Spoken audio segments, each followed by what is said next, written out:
अस्सलाम वालेकुम my dear student, कैसे हैं आप? ठीक हैं? उम्मीद करता हूँ कि आप सब खैरियत से होंगे। जैसा कि आप जानते हैं कि चैप्टर नंबर हमारा 3 स्टार्ट हो गया है, न्यू फिजिक्स, जो फर्स्ट ईयर का सिलेबस है। तो उसका मैंने आप लोगों को इंट्रोडक्शन दिया था, ठीक है? तो वो लेक्चर नंबर 1 था। तो आज हम लेक्चर नंबर 2 पढ़ने जा रहे हैं। तो टॉपिक का नाम जो है हमारा एंगुलर डिस्प्लेसमेंट है। तो आइए समझते हैं कि एंगुलर डिस्प्लेसमेंट होता क्या है। बेटा, एंगुलर डिस्प्लेसमेंट को समझे कि एंगुलर डिस्प्लेसमेंट होता क्या है। कि मेरे पास एक सर्कल है,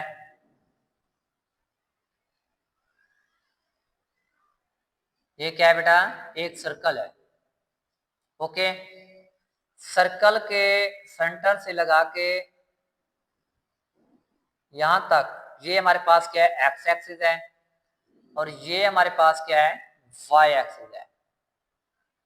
अच्छा बेटा, एक और बात, जो सर्कल होता है वो 2 डिमेंशन होता है, जो स्फीयर होता है वो 3 डिमेंशन।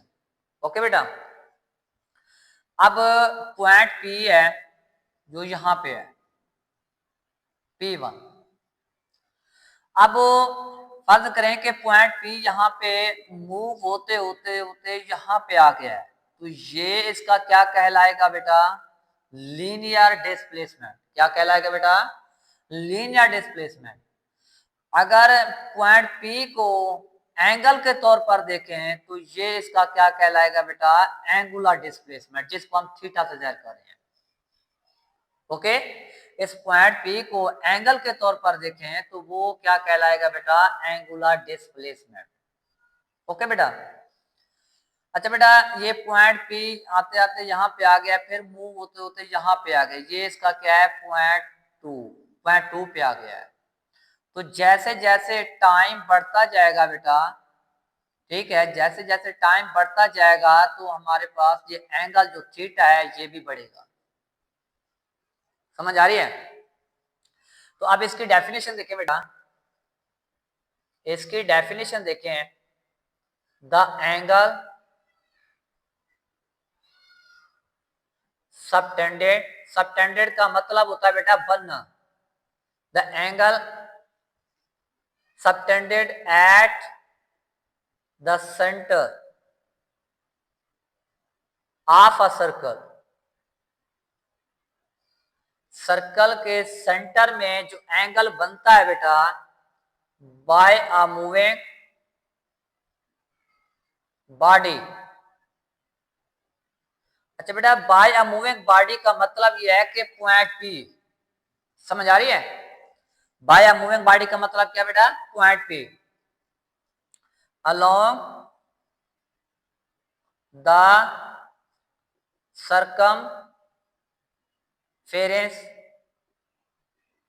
अच्छा बेटा, सरकमफेरेंस का मतलब है कि पूरा सर्कल, ठीक है, जिसको अयाता कहते हैं। और ये क्या होता है बेटा? 2πr। 2π का मतलब है पूरा सर्कल, 360 का होता है, r का मतलब है सर्कल का radius of a circle in a given time. Okay बेटा, एक ऐसा एंगल जो सेंटर, ये सर्कल के सेंटर में बने। देखिए बेटा, एक ऐसा एंगल जो सर्कल के सेंटर में बने, कब? बाय मूविंग बॉडी, जब बॉडी मूव करेगी, यानी कि ये वाला पॉइंट मूव करेगा along the circumference of a circle.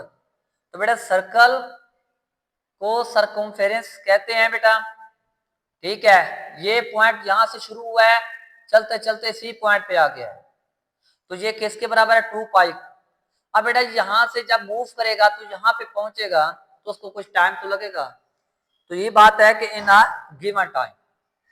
Okay बेटा।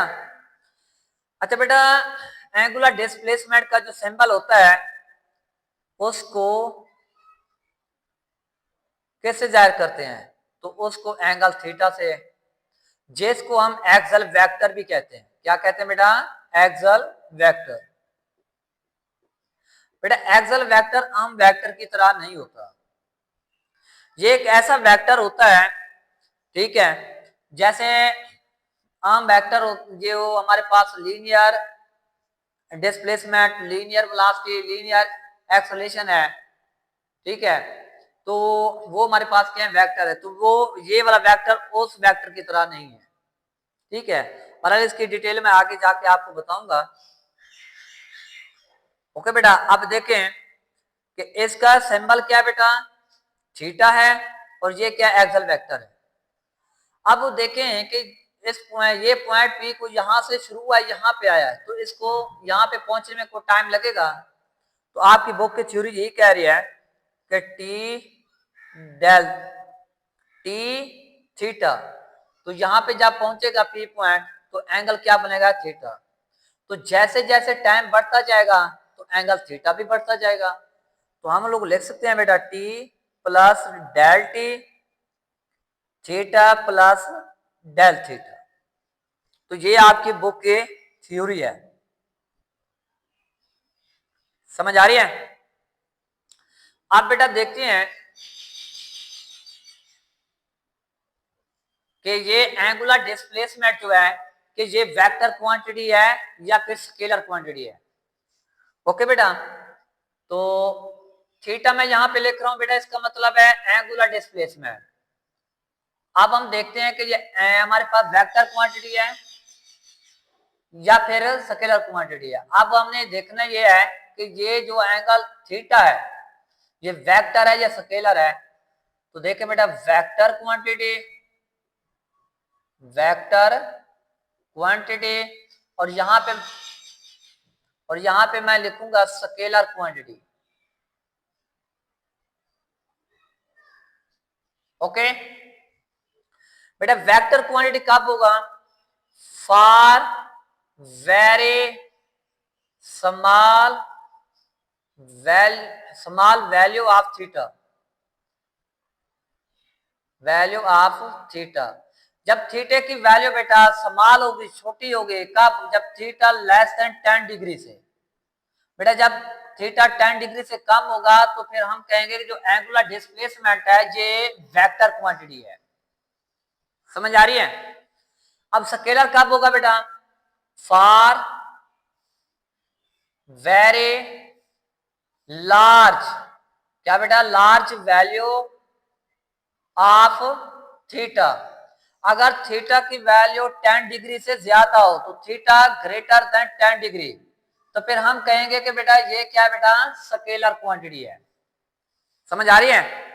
तो बेटा देखें कि ये एंगल इतना ही बनेगा 10 डिग्री, इतना ही बनेगा, तो फिर हम कहेंगे ये वेक्टर है। अगर ये एंगल ज्यादा बढ़ता जाएगा तो फिर हम कहेंगे ये स्केलर है। ओके, अब बेटा देखें साइन कन्वेंशन। अब साइन कन्वेंशन का मतलब क्या है बेटा, कि एंगुलर डिस्प्लेसमेंट पॉजिटिव कब होता है और नेगेटिव कब होता है। तो अगर एंगुलर डिस्प्लेसमेंट की डायरेक्शन होगी एंटी क्लॉकवाइज, क्या बेटा, एंटी क्लॉकवाइज, तो फिर जो हमारे पास एंगुलर डिस्प्लेसमेंट होगा बेटा वो होगा पॉजिटिव। अगर उसकी क्लॉकवाइज डायरेक्शन होगी बेटा तो फिर एंगुलर डिस्प्लेसमेंट होगा बेटा नेगेटिव। ओके, फॉर एग्जाम्पल मैं आपको कहता हूं कि बेटा मुझे आज बोतल पिलाएं, तो आप वो बोतल ले आते हैं, तो मैं जैसे बोतल को ओपन करता हूं, खोलता हूं, तो वो देखें जब मैं खोलूंगा, इसको ऐसे खोलूंगा, ठीक है बेटा, तो ये क्या है, एंटी क्लॉकवाइज। तो उस वक्त एंगुलर डिस्प्लेसमेंट क्या होगा बेटा, पॉजिटिव। ओके, अब मैंने बोतल का एक गिलास पी लिया है, बोतल में से एक गिलास मैंने निकाल लिया है, वो मैंने पी लिया है। अब मैंने क्या किया, उसको मैंने ढक्कन बंद कर दिया, ठीक है बेटा। तो उस वक्त जो एंगुलर डिस्प्लेसमेंट होगा वो क्या होगा, नेगेटिव होगा, समझ आ रही है बेटा। तो मैंने ये मिसाल दी है रियल लाइफ के अंदर, जो आप लोग कोल्ड ड्रिंक वगैरह पीते हैं, लेकिन पिलाना नहीं है, फिलहाल मैंने बात की है। Okay,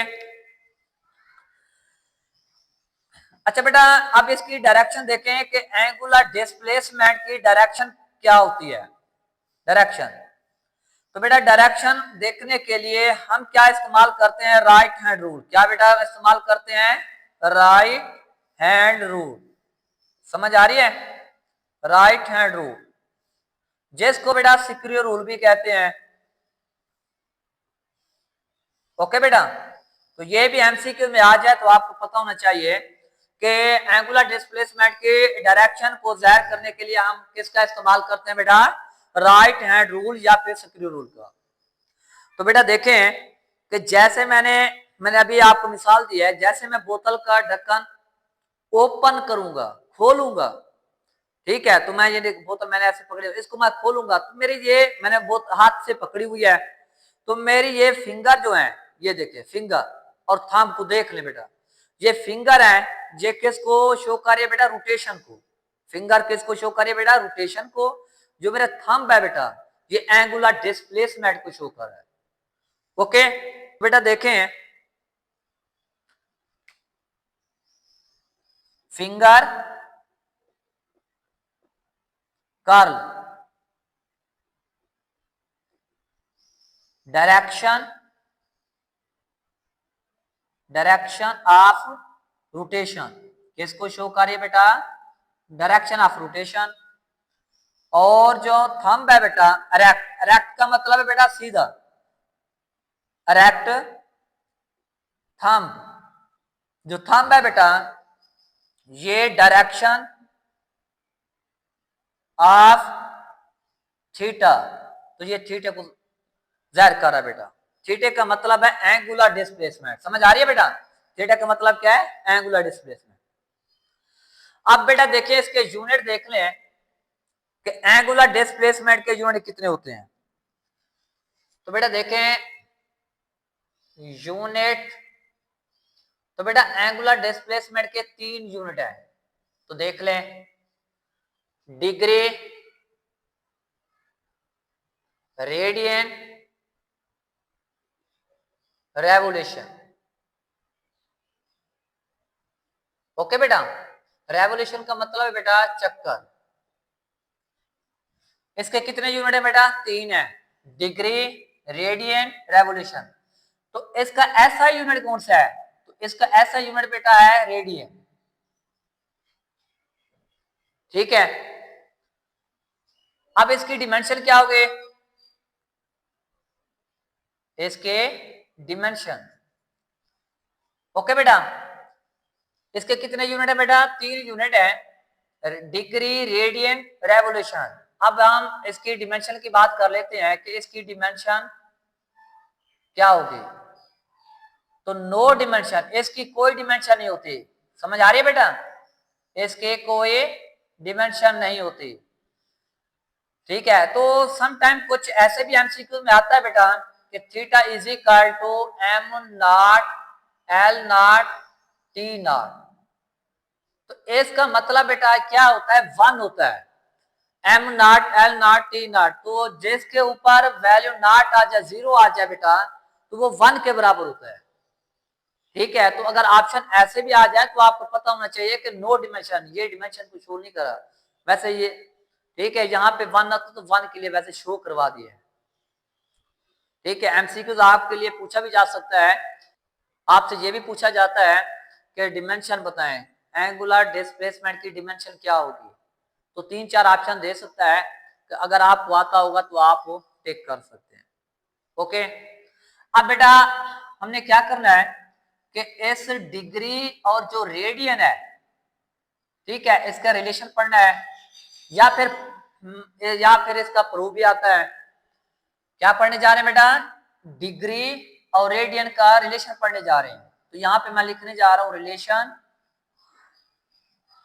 between the degree and radian.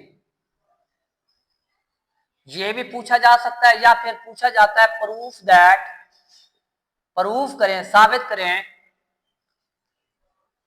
कि 1 रेडियन इज इक्वल टू 53.7, ठीक है, तो ये प्रूफ करें। ओके बेटा, अब हमने क्या करना है? इसको प्रूफ करना है।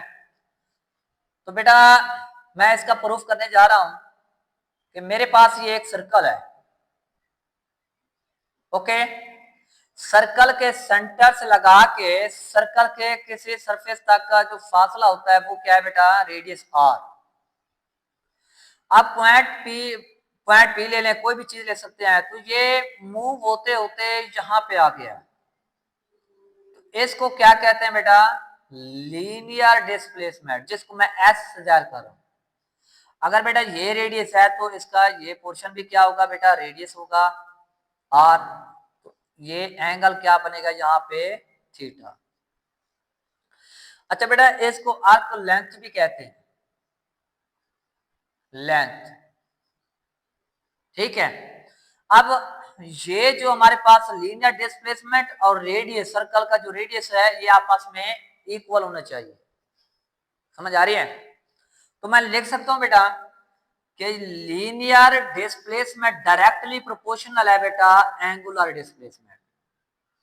तो बेटा जैसे डायरेक्टली खत्म करते हैं तो कोई ना कोई चीज कांस्टेंट लगाते हैं, वो क्या है हमारे पास, आर। आर क्या बेटा, रेडियस है बेटा। अब ये एस किसके बराबर है, 2 पाई आर रेडियन, यानी कि पूरे circle is equal to R. बेटा ये एंगल कितना होता है, 360 का, तो आर आर के साथ कैंसिल हो जाएगा, तो 2 pi radian is equal to 360। तो बेटा 2 मल्टीप्लाई उधर जाके क्या हो जाएगा, डिवाइड हो जाएगा, तो मैं इस चीज को ऐसे लिख सकता हूं, डिवाइड काटे बेटा 180 बचेगा, तो pi radian is equal to 180। बेटा ओके बेटा, यहां तक समझ आइए। ये बेटा एमसीक्यूज में भी आ सकता है कि पाई रेडियन किसके बराबर है, 180 के। तो अगर 1 रेडियन किसके बराबर होगा बेटा, 1 रेडियन, तो ये पाई यहां पे आके क्या हो जाएगा बेटा, डिवाइड हो जाएगा। ओके बेटा, अब पाई की जो वैल्यू है बेटा वो है 3.14। अगर आप इसको डिवाइड करें बेटा तो आपके पास वैल्यू आ जाएगी 1 रेडियन के 53.7 डिग्री। ओके बेटा, तो ये भी एमसीक्यूज है बेटा, ये भी आपका एमसीक्यूज है, ठीक है, ये भी एमसीक्यूज है। और ये 2 नंबर का शॉर्ट भी पूछा जा सकता है, ये देखिए मैंने प्रूफ भी बता दिया इसका। ओके, अब बेटा एक और एमसीक्यूज, एक और एमसीक्यूज है, अगर 1 डिग्री किसके बराबर होगा, तो बेटा इस 180 को आपने इधर डिवाइड कर देना है, तो 1 पाई रेडियन डिवाइडेड बाय 180, तो इधर क्या बचेगा बेटा, 1 डिग्री। तो पाई की वैल्यू जानते हैं आप, 180 रेडियन।